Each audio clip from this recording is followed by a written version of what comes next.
Plan all the way to the end. The ending is everything. Plan all the way to it, taking into account all the possible consequences, obstacles, and twists of fortune that might reverse your hard work and give the glory to others. By planning to the end, you will not be overwhelmed by circumstances, and you will know when to stop.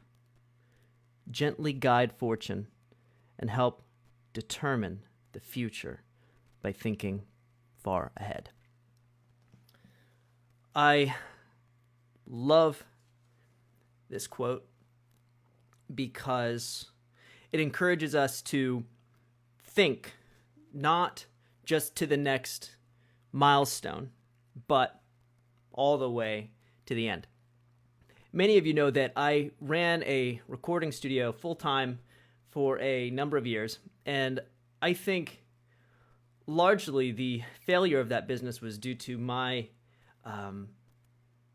lack of long-term planning and long-term focus, because what happens when you lack a long-term focus is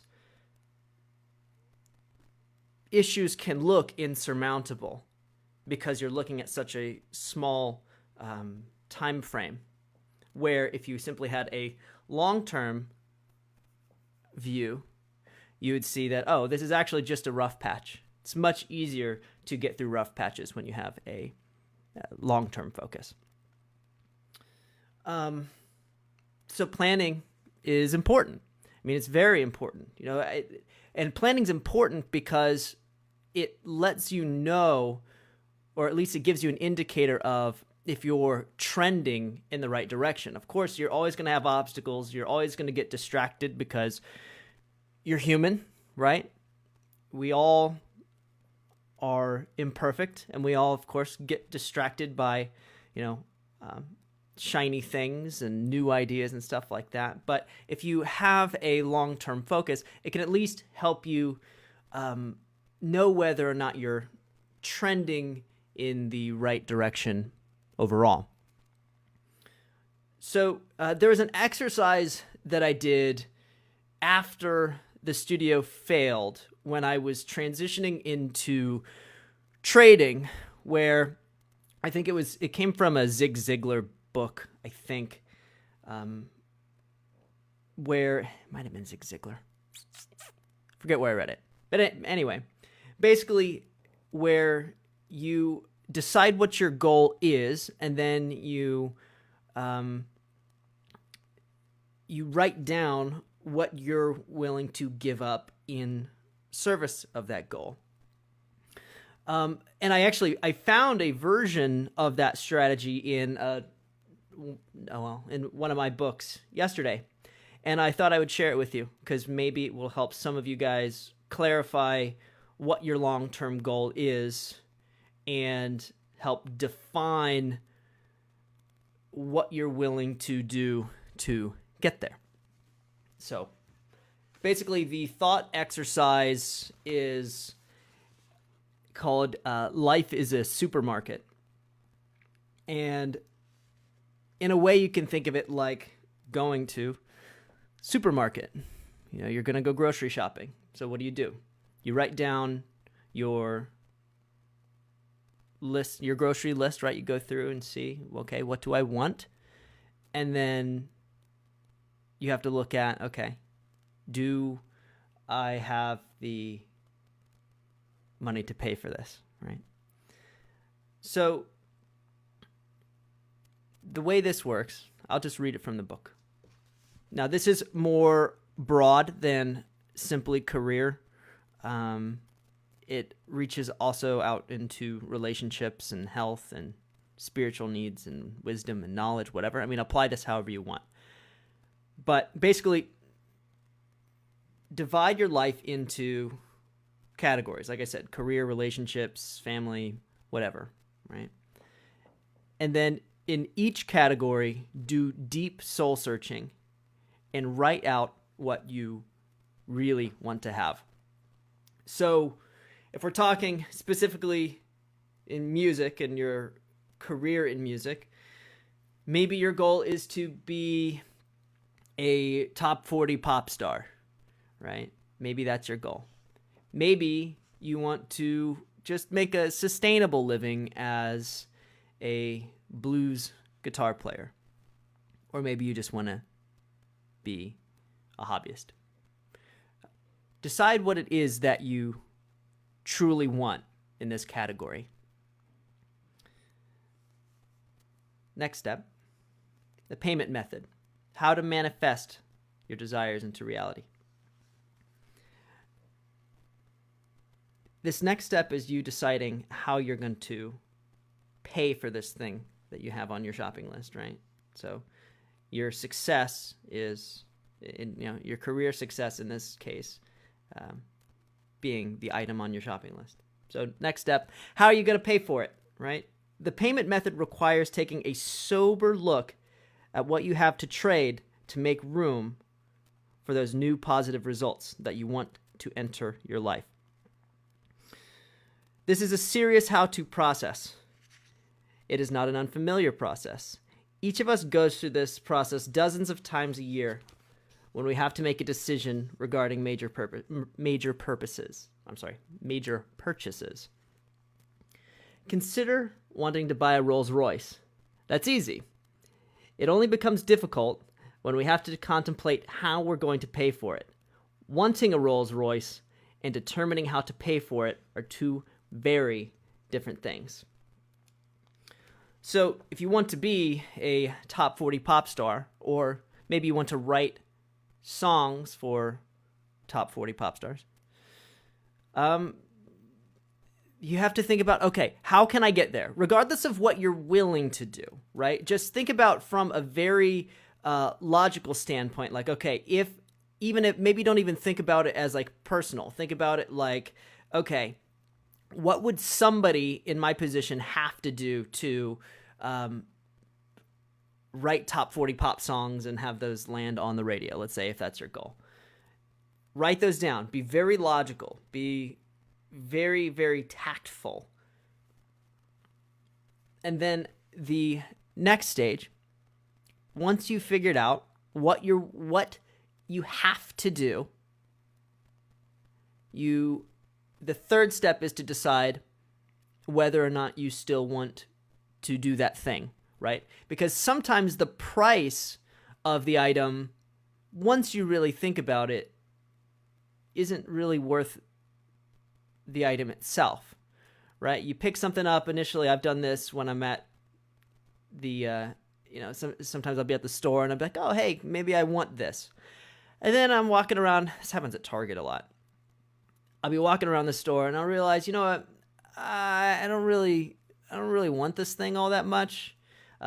Maybe it was a emotional thing when I picked it up, but you give time as a factor. The logic starts to set in. You're like, you know what? Hey, maybe I really don't want this.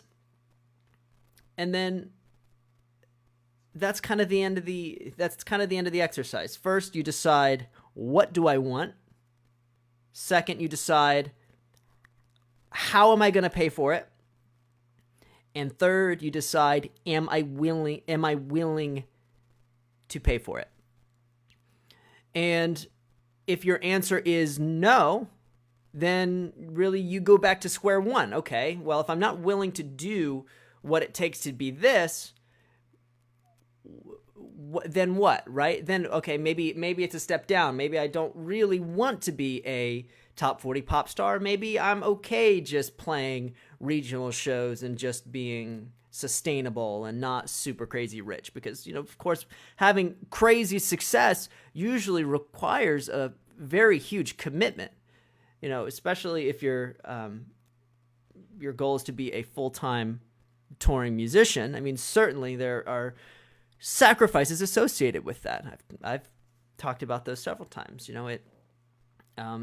You sacrifice a lot to be on the road, and you have to decide whether or not you're willing to make those sacrifices. And even better, if you make those decisions sooner rather than later, because at least then you're able to be in control and sort of adjust yourself incrementally toward or away from the path you set yourself on in the beginning. But if you have no plan, then really nothing you're doing is... There's a quote that's quite good, and I'm not going to remember the quote. But basically, if you don't know... I'm going to butcher it, but it'll be good enough. If you don't know which harbor you're sailing to, no wind is... Let's see. There... Damn it, I'm going to look it up. I don't want to... It's too good of a quote for me to fuck up. Hold on. Wind. Wait for it.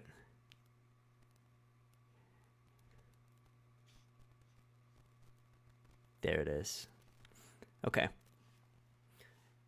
If one does not know to which port one is sailing, no wind is favorable. I like that. That's a Seneca quote. If you don't know which direction, or if you don't know where you're heading, every direction is likely the wrong direction, right? Of the total directions that you can go, if this is the right one, the likelihood of you magically selecting this one are quite low. So it makes sense that you would make an attempt, or not even make an attempt. I mean, this is pretty cut and dry, that you would sit down to plan all the way through to the end so that you at least have something to be moving toward, and make it long-term, right? Of course, you're going to have short-term goals, and of course, you're going to have medium-term goals. Those are certainly important, but having that long-term focus to move toward is extremely important. I remember what happened to me was, after this studio failed, there was a really dark time in my life where it was like the trading thing that I was doing hadn't quite... I didn't have my first client at all. So I was just trading my own money, building up my track record, right? And there came a point where I was living in a tent behind my ex's parents' house, and I would sneak in there. She'd let me sneak in there sometimes to eat or to use their internet. But it was like a whole summer where I was basically living in a tent. And it was there that I read that, and I forget what book I read it in. But I decided, I'm like, look, I don't want to do this. I want to be sustainable. I want to be a viable male and be able to take care of the people in my life, right? So I sat down, I was like, okay, this is my goal. I think even then I said that I wanted to be, I want to be worth $1 million, right? When you're poor, that's a very silly but motivating goal. When you've got no money, trending towards $1 million is compelling. So that was my goal, and I decided that I was going to do that through trading. And then I wrote down what I was willing to give up. Luckily, the thing that I had was time. So I said what I was willing to do was give up every waking hour that I had in service of that goal. And I would be willing to suffer being poor, also in service of that goal. You know, it would have been very easy for me to just go and get a super cushy job, right? To take the fast money. But that would have been in violation of the pact that I made with myself, that I would be willing to sacrifice time and comfortability to be able to serve that end goal. Of course, as I've said before, make it so that you're sustainable to a level that you're comfortable. That summer was not a bad summer spent in a tent. I mean, imagine just 3 months of camping through the summer months, right? I was willing to deal with that. Nobody else was reliant on me, so I was comfortable with that. And then as things started to cool off, I was able to wrangle I was able to talk my ex's parents into moving into their house, which then I got a really part-time job to be able to fund that. But still, the point being that my primary focus, although I was working to then fund my lifestyle and be sustainable, my primary focus was trading. And by having the long-term focus, I was able to, and still am able to, get through those rough patches where if I only had a short-term focus, I would be less likely to be able to navigate those. Okay, so I had a buddy, Zach, ask me 2 days ago about a tool that I use pretty frequently, and I said that I'd get to it yesterday. I forgot yesterday because I suck, so sorry. But I'll answer the question today. So he asked me about how to effectively use ManyChat, which is basically sort of a chat bot tool that I use on my business page.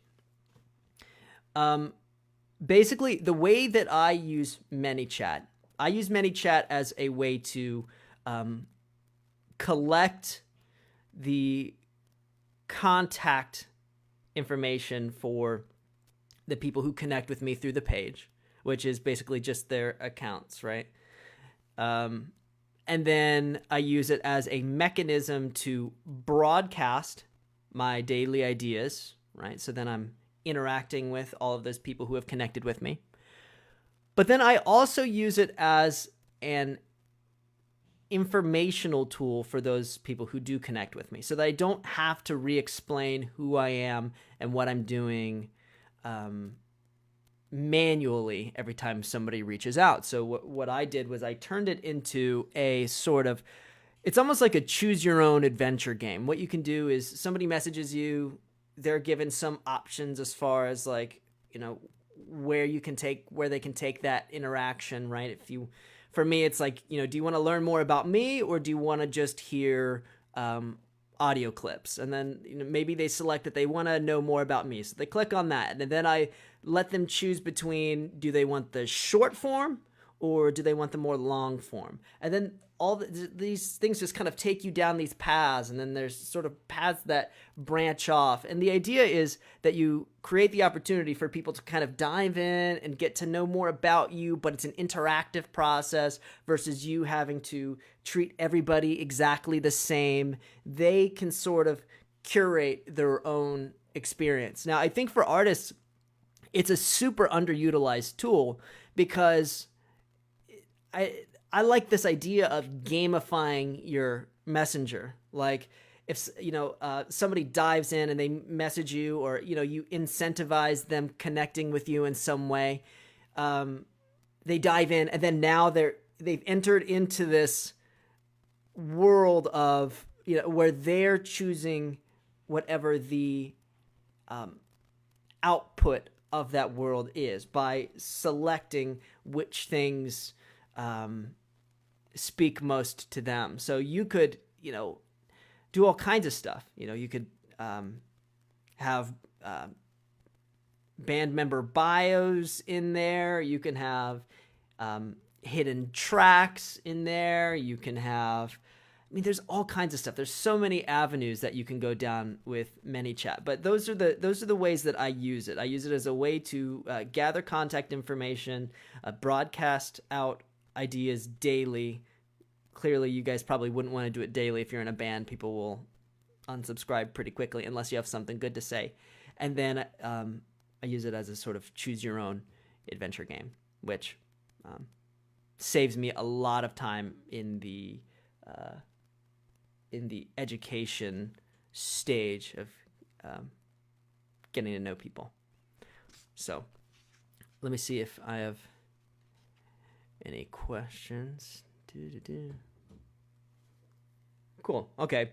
So Peter asked, how do you force yourself to be productive daily? I have scheduled it, and for me, that was super helpful to decide that, okay, I'm going to set aside a certain time frame in my day to be productive. This is me showing up for work every day, right? And I don't always want to do it. You know, the last few Rise and Grind episodes, or maybe not the last few, but certainly one of them, I was like, I committed to doing this every day. So here I am showing up, doing my time. I think part of this is also having a long-term focus. I really get off on the idea that in 15 to 20 years, somebody will have taken the things that I talk about, applied them, and then they've made some life for themselves that they think of as successful, and maybe I contributed in some way to that. And maybe a lot of this is being done because I want to get that message via Facebook or whatever platform is relevant at that time, where somebody tells me that I made some kind of difference in their life. That to me matters, and that to me is enough, even if I impact just one person. Just imagine that, having somebody who feels like you made a tremendous impact on their life. Why would you need even, more than one of those? Certainly one would be enough. So that's a big part of it. Also, I really enjoy making stuff too. I'm a maker. I make things, and I really enjoy, I think another thing that really gets me going is the idea of exploration and doing things that no human has ever done quite this way before. Nothing I'm talking about is a fully original idea. This, the beginning of this, I read Robert Greene's The 48 Laws of Power, and then some of it was do less, achieve more, and then I just apply what's happened in my life. There's nothing that's totally revolutionary, except the way that I sort of smash these things together and then apply them towards something that I have an interest in, which is music. So I think that's what makes it unique. And as far as I can see, nobody has ever done it the way that I'm doing it. And that's not to sound arrogant, or it's not to say that it's particularly good, because I certainly know that it's not. There are people who are way more eloquent than me, who know way more than I do, who are way more qualified to have these conversations than I am. But I'm doing it because I just enjoy showing up to make things every day. And I'm getting, messages every day on both sides of the fence. I get a lot of people telling me that I'm full of shit, but I also get quite a few people who are telling me that they appreciate what I'm doing. That also helps me keep going. So, an addiction to creation, a love of serving others, a long-term focus, and scheduling time to make things in the first place, and setting up my life so that I can do that. That's how I do it. Okay. Mm-hmm.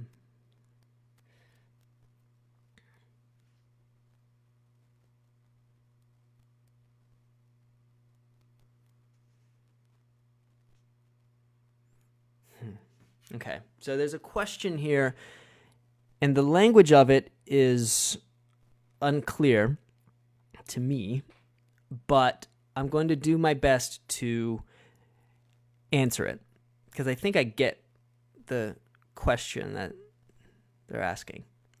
So the question is, being metal musician, will being only YouTuber make me survive and have living income? I guess it's not really that unclear. I get it. I get the question. I think the answer is maybe, probably. I mean, you could probably make it happen. I don't think that the easiest way to do it would be to rely strictly on YouTube ad revenue. The way that I'm seeing it done best right now is that you lean on patronage rather than advertising. So that means leaning on Patreon.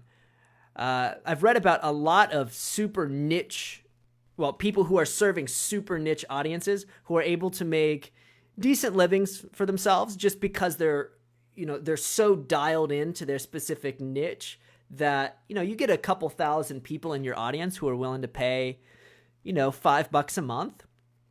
That's a pretty damn good living. You get 2,000 people paying $5 a month. That's 10 grand a month. That's a pretty goddamn good living.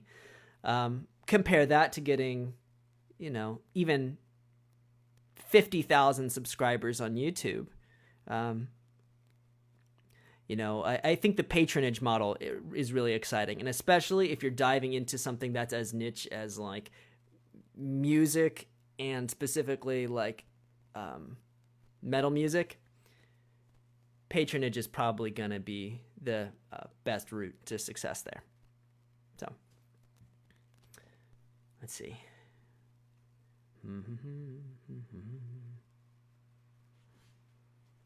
Okay, I think that's good enough for today.